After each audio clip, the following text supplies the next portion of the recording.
Diga comigo, herança.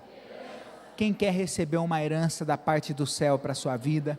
Abra comigo o Evangelho de Mateus, capítulo 12, versículo 50. Mateus 12, 50. Novo Testamento, Evangelho de Mateus.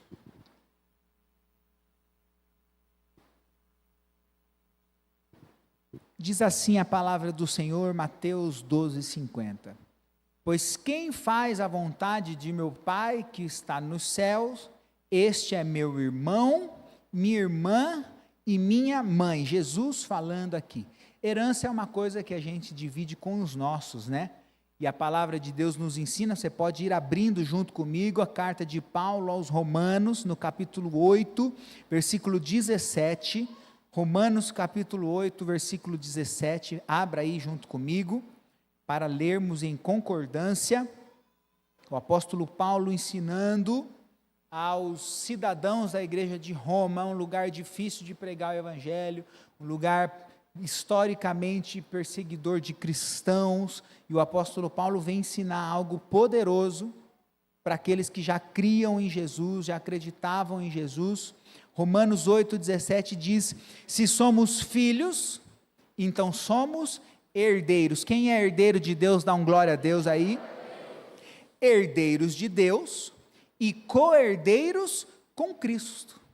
Olha só os cristãos de Roma, aqueles que foram tão perseguidos, até hoje tem lá o Coliseu, o símbolo de um lugar onde se perseguia, matava cristãos. Teve um dos chefes, os grandes líderes de Roma, que foi o grande incendiário de Roma. Ele pendurava os cristãos, muitos dizem que em cruzes, e ainda tacava fogo, e a cidade de Roma foi iluminada por essa grande fogaréu de corpos de cristãos. Ele fala, somos co-herdeiros com Cristo, se de fato participamos dos seus sofrimentos. Também participaremos da sua glória. Levante a sua mão, você foi chamado para participar da glória de Deus. Você foi chamado para ser herdeiro de tudo aquilo que é do céu. Fala bem forte comigo, fala, tudo que é do céu é meu. Tudo que é do céu é para minha vida. E se você crer, você pode dar uma linda salva de palmas para Jesus.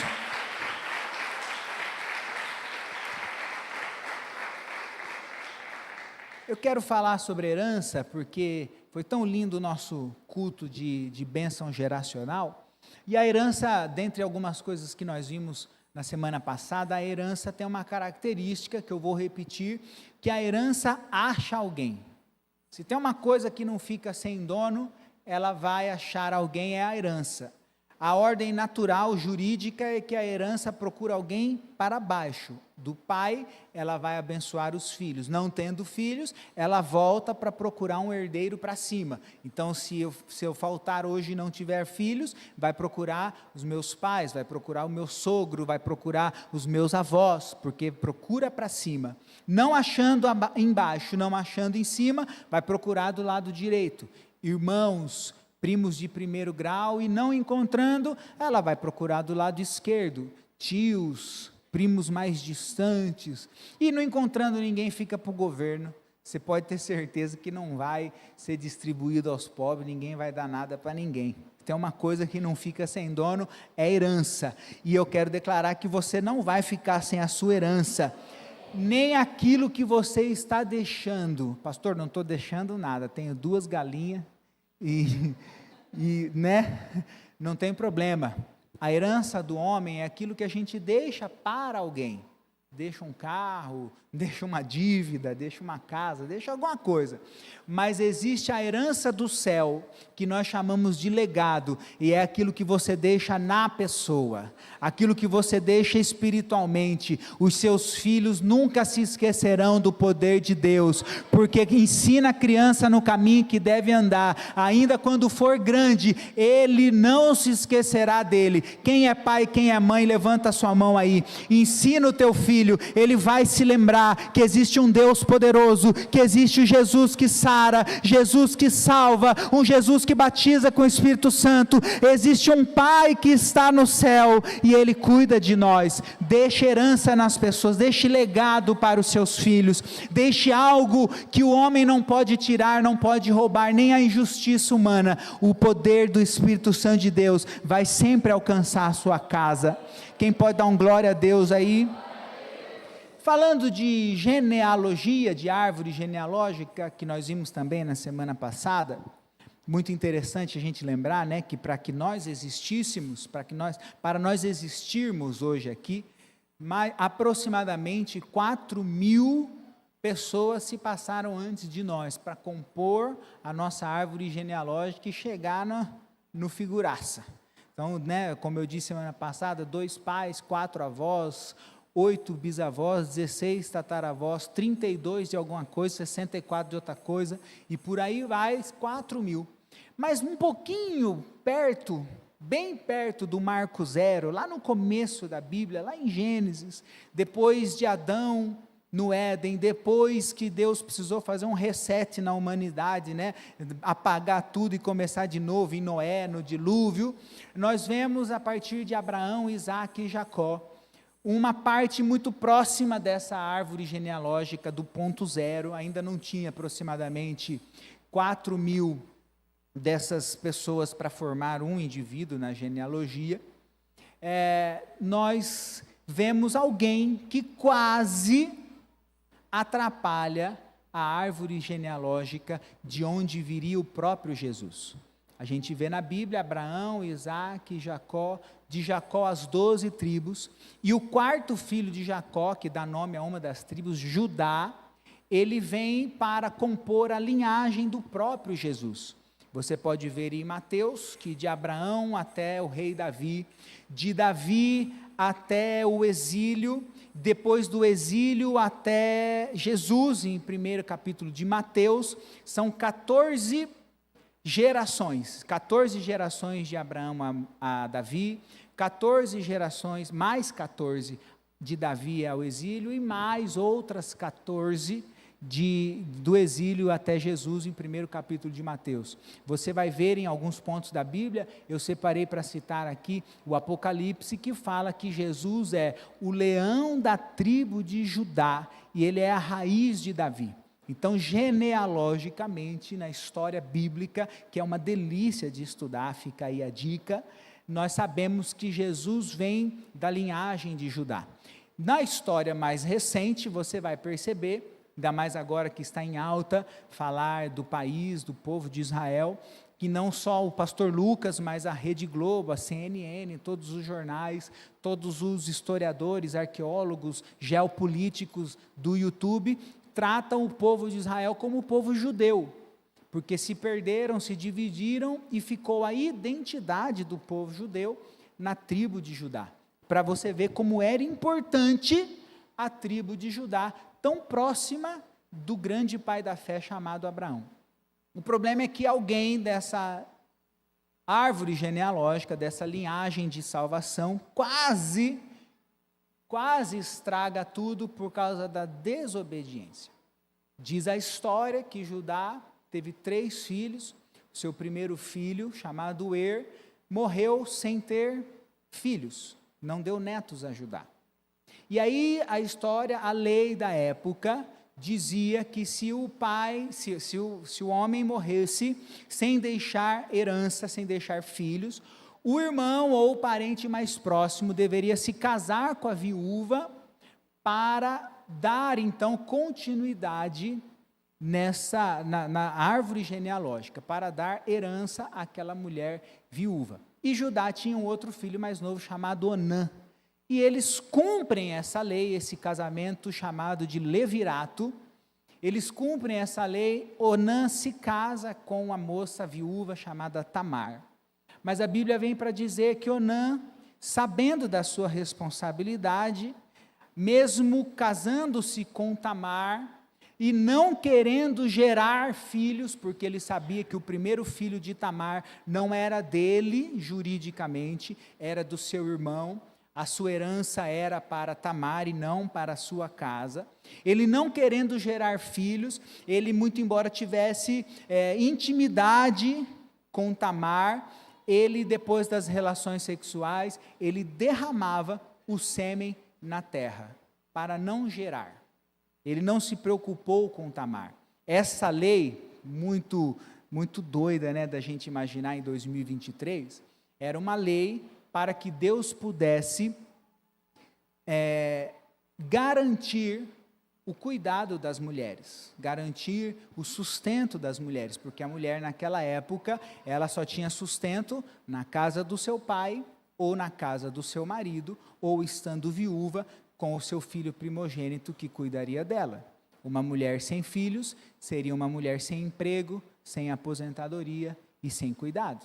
Olha como Deus cuida. Aliás, vou abrir um parênteses aqui, deixa eu te abençoar. Se você está preocupado com alguma coisa, o Deus de Abraão, o Deus de Isaac, o Deus de Jacó, Ele já está cuidando de nós. Ele cuida de todas as coisas nos detalhes. Ele já cria as coisas pensando em cuidar daqueles que são filhos. E tem filho de Deus aí que pode dar um glória a Deus. Então a gente vê aqui um erro até do caráter de Onã, porque ele queria ter intimidade, mas ele não queria ter compromisso. Nós aprendemos que nós precisamos ter as duas coisas, então diga comigo, intimidade e compromisso. São duas coisas que nós precisamos ter, em todos os nossos relacionamentos, inclusive o nosso relacionamento com Deus. Nunca foi tão necessário num mundo, numa sociedade moderna como nós vivemos, ter tanta intimidade com Deus como nos dias de hoje. Sem essa intimidade, nós somos presa fácil do inimigo, das tentações, das mentiras espirituais, das coisas que tentam nos tirar da presença de Deus. Então é muito necessário, tem crente no Senhor aqui nessa noite? É necessário que nós tenhamos intimidade com Deus. Diga comigo, intimidade. Nós aprendemos com Jesus, né? Quem faz a vontade do Pai, esse é irmão, mãe e mãe, quer dizer, é quem entra na minha herança. Olha só o que Jesus ensina, Mateus 12:50. E a herança de Jesus não é nada menos do que estes sinais acompanharão aqueles que crerem. Quem quer que os sinais de Jesus acompanhem a sua vida? Jesus é tão poderoso e tão ousado que ele fala, aquele que crê em mim farão essas obras e obras ainda maiores. Quem quer ter essa herança no seu currículo? Olha a palavra de Jesus. Se vai aplaudir, aplauda dando glória a Deus.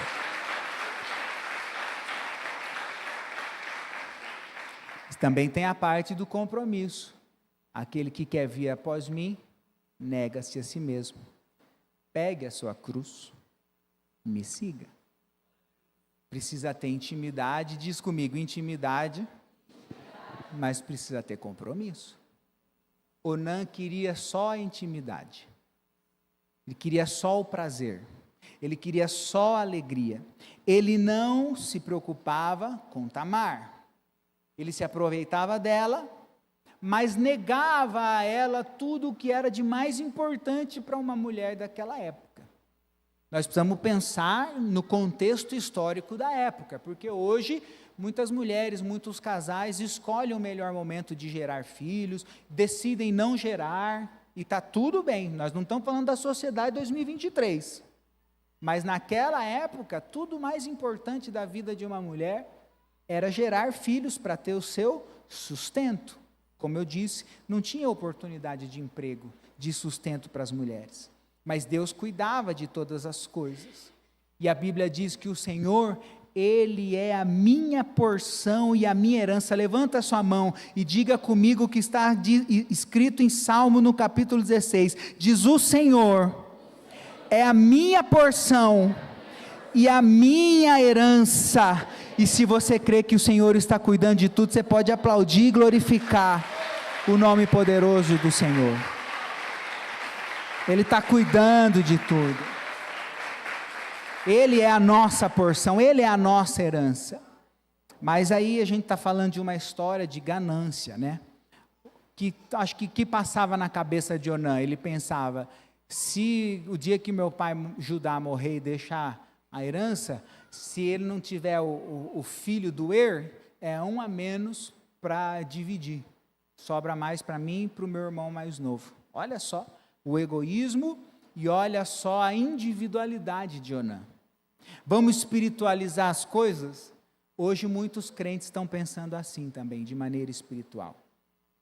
Nós não estamos pensando, não estamos nos lembrando que muitas pessoas que morrerem sem conhecer o amor de Jesus estão condenadas a uma eternidade longe da presença de Deus.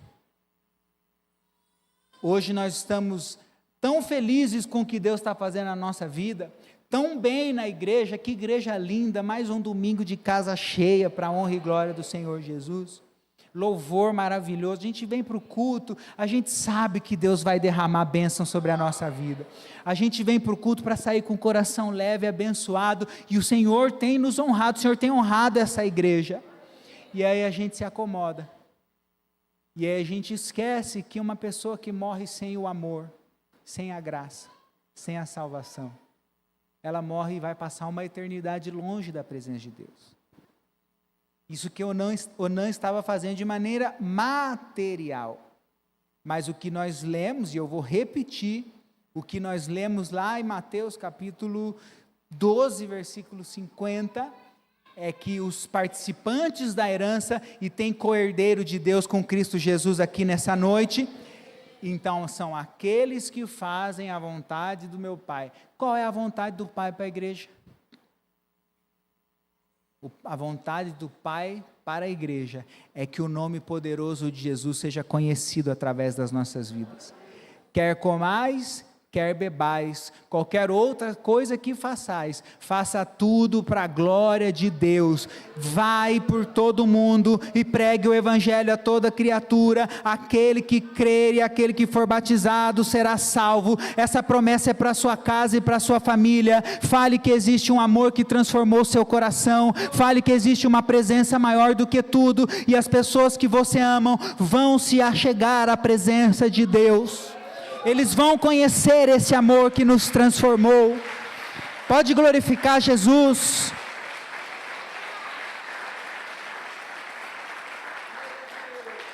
E esse coração de Onã, egoísta, corrompido, desejoso pela herança dos homens, capaz de condenar aquela pobre mulher viúva à miséria, fez com que Deus se desagradasse tanto dele, que ele perde a sua vida. Então, lembrando da leitura, os co-herdeiros de Deus com Cristo Jesus são aqueles que fazem a vontade do meu Pai. Eles são meus irmãos, minha mãe, minhas irmãs. Eles são herdeiros. Por quê? Porque filhos de Deus geram filhos para Deus. Tem filho de Deus aqui nessa noite? Quem tem crente que pode levantar e dizer Abba Pai? Então, filho de Deus, diga comigo, filho de Deus gera filhos para Deus. Fala para a pessoa que está do seu lado, é ovelha que gera ovelha. A sua casa vai ser ganha por você, o seu trabalho vai ser ganho pela sua alegria, as pessoas que estão à sua volta vão ver que existe um Deus que cuida de você, maior do que todas as coisas, que mesmo passando por lutas e dificuldades, o Senhor está sustentando você e a sua casa. Eles vão ver que você olha para trás e diz, Ebenezer, até aqui o Senhor me ajudou. Ele é o Deus que ajuda a igreja, e as pessoas vão ver em você. Não tenha medo de apresentar Jesus, não tenha medo de falar de Jesus, não tenha medo de viver Jesus. Mas voltando para a história um tanto quanto movimentada, né? Uma história diferente, uma história doida. Tamar, nora de Judá, o quarto filho de Jacó, filho de Isaac, filho de Abraão. Tamar fica viúva pela segunda vez. Morreu o primeiro, morreu o segundo, sobrou o terceiro. Judá não queria que o menino terceiro casasse com a mesma esposa, mas ele prometeu que ia dar em casamento, cumprindo a lei. Só que ele tinha um trunfo, o menino era menor de idade. E ele fala para Tamar, volta para sua casa, põe a veste de viúva e vamos deixar o menino crescer. Quando o menino crescer, ele casa. Mas o tempo passou e ele não cumpriu a promessa. Na cabeça de Judá, a pobre viúva era a viúva negra, era ela, azar, sei lá, maldição, alguma coisa que estava na vida de Tamar que amaldiçoava os seus filhos. Ele não considerou o pecado dos próprios filhos, ou uma morte natural, ou uma vontade de Deus de agir de outra forma. Ele considerou e colocou e já condenou Tamar como se ela fosse culpada das coisas. Olha que interessante, a gente acha que a gente que é bom de julgar, os caras já julgavam lá na antiguidade. O ser humano é uma maravilha, a gente só faz o que está na receitona aí, está tudo certo. Ele já julgou a coitada da viúva, que não tinha nada com isso, que sofreu 2 vezes, e ele já condena. E ele não dá o filho menor, chamado Selá, para o casamento. Tudo bem, como eu disse, 2023 a gente vê tantas famílias, tantos casais, que nem podem gerar, ou podem, mas não querem, tanta coisa, mas naquela época era diferente. E pior do que aquela época, aquela família era uma família que conhecia a promessa. Tem família que conhece a promessa de Deus aqui nesse lugar? Eles eram bisnetos de Abraão, o pai da fé. Eles eram da família de Isaac. Abraão, o homem chamado pai da fé, o homem que falou e andou com Deus, foi aquele que recebeu a promessa: de ti farei uma grande nação, e de ti abençoarei todas as famílias da terra. Ele era casado com uma senhorinha de 90 anos, estéril, e Deus cumpriu promessa, e ainda em 2023 Deus continua cumprindo promessa. Mas aí vem Isaac casa com uma moça linda chamada Rebeca, trabalhadeira, gente, deu água para 12 camelos, só para poder receber uma bênção de Deus. Então quem está trabalhando aí, continua trabalhando, que Deus abençoe os trabalhadores. Mas não é esse o tema da mensagem, mas a moça era trabalhadeira, ela trabalhava, mas era estéril também. Aí você fala, mas esse Deus está de brincadeira, será que Deus não sabe o que Ele está fazendo? Escolhe Abraão casado com Sara estéril, depois ele vê Rebeca e dá a Rebeca de casamento a Isaac, chega a Rebeca estéril. Como é que ele vai cumprir promessa numa família dessa que não pode gerar? Será que Deus não está vendo? Será que Deus está errado? Será que Deus perdeu o controle da situação? Queridos, Deus nunca perdeu o controle da situação. Rebeca não só foi curada, como foi mãe de gêmeos, nasce Esaú e Jacó, de Jacó vem Judá, mas Jacó também precisa ter uma característica no seu casamento, difícil, porque ele trabalha 7 anos por amor de Raquel, e na noite de núpcias ele acorda e está com Lia, foi enganado, e aí ele vê aquilo lá e ele fala, eu amo Raquel, e eu vou trabalhar mais 7 anos por amor de Raquel. E casado com Lia e Raquel, Lia veio de brinde, Raquel também, a mulher do amor, a mulher de 14 anos do trabalho, também estéril. Será que Deus não está vendo? Será que Deus não está vendo o que eu estou passando? Será que Deus está deixando isso acontecer e me abandonou? Queridos, se tem promessa de Deus na sua vida, Ele muda o curso da história, Ele muda o poder da natureza, Ele traz cura, Ele faz milagre, mas o que não vai acontecer, nenhuma das promessas do Senhor deixará de ser cumprida, porque Ele é o sim, Ele é o amém, Ele é o alfa e Ele é o ômega. Se Ele prometeu, Ele vai cumprir. E quem tem promessa de Deus para a sua vida, joga a sua mão para o alto e começa a dizer aleluia, e começa a dizer glória, pode comemorar, porque a promessa vai chegar, Ele vai cumprir cada uma das suas promessas. Nenhuma das promessas do Senhor vão ficar vazias, porque Ele não esquece, Ele não é filho do homem para que minta, Ele não é filho do homem para que se arrependa. Se Ele prometeu, Ele vai cumprir. Então declara: o meu Deus vai cumprir cada uma das suas promessas na minha vida. E quem se alegra dá um glória a Deus. Mas nós precisamos estar comprometidos. Diga comigo: compromisso. Precisa ter intimidade, precisa ter compromisso. Precisa ter a nossa parte de estar na presença, de lutar pela presença, de fazer aquilo que nos cabe. Vou voltar para a história, porque tem um final. A gente já sabe que cumpriu promessa, porque a gente já leu a Bíblia inteira, e lá no Apocalipse fala que Jesus é a raiz de Davi, o leão da tribo de Judá. Mas para acontecer isso, aquela nora desesperada, abandonada, sozinha, triste, ela precisou tomar uma medida muito radical. A Bíblia fala que ela se disfarça de prostituta e vai no caminho onde os homens andavam, e ali passa o seu sogro, já também viúvo, velhinho, e a Bíblia diz que ele tem desejo com ela, porque vê ali a prostituta parada no caminho, e ele vai procurá-la para fazer ali o desejo da sua carne. E aí ele não tinha dinheiro na época, não estava sem cartão de crédito, não tinha um talão de cheque, não tinha nada para emprestar de ninguém, e eles combinam: então você me dá os seus documentos, me dá aí o seu cordão, o seu cajado, o seu anel, e amanhã, ao passar por aqui, você traz o pagamento e eu devolvo.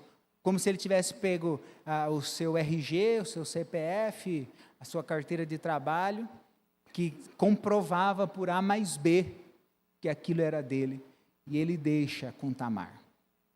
Olha só, um filho mau que morreu, um filho egoísta que morreu, um sogro dolorido pela morte dos filhos, que julgou Tamar, abandona aquela pobre moça viúva, sem cuidado, e aí ele é apanhado pelos seus desejos da carne, para que ele, Judá, o próprio avô, o próprio homem da linhagem, o que gerou a tribo de Judá, a quarta de Israel, ele, ao se relacionar com Tamar, garantisse a linhagem, a árvore genealógica que traria o Salvador.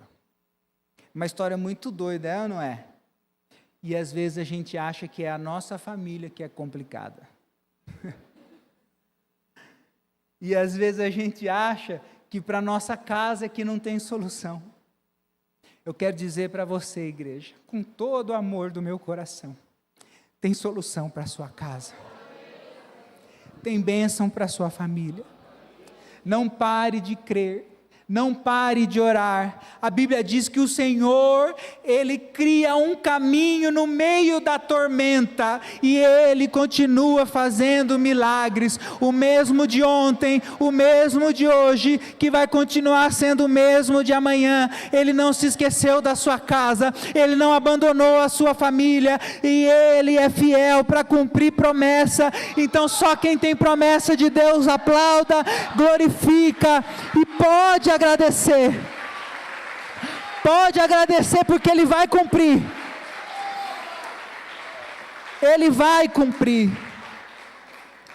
Assim, olha o final da história, uma história das mais doidas, vai realizar a maior das promessas, o verbo que se fez carne, a linhagem do Salvador. Eu e você estamos aqui, porque o Senhor cuida de todas as coisas, e nem o homem, nem uma palavra do mundo será poderosamente capaz de apagar os desígnios do Deus que nós servimos. Ninguém pode impedir o agir de Deus sobre a nossa casa. Diz a palavra: agindo eu, quem impedirá? Ninguém vai impedir. O Senhor vai cumprir promessas. Repita comigo: Deus vai cumprir promessa. Às vezes a gente não sabe como, nós nunca sabemos quando, mas o caminho do Senhor é perfeito, a palavra do Senhor é poder, é a rocha, é o escudo para todos aqueles que nele confiam, e tem crente que confia no Senhor aqui nessa noite. Ele sempre realiza os seus propósitos. Fale isso para a pessoa que está do seu lado: Deus sempre realiza os seus propósitos. Mas a minha pergunta para a igreja é: quem quer fazer parte disso? Quem quer fazer parte dos propósitos do Senhor? Quem quer ser herdeiro de Deus? Quem é co-herdeiro de Deus em Cristo Jesus? Quem quer ver as pessoas que você ama recebendo salvação? Então, filho de Deus gera filhos para Deus. Agora eu vou terminar com essa palavra: é o compromisso que gera intimidade. É o estar comprometido com o Senhor.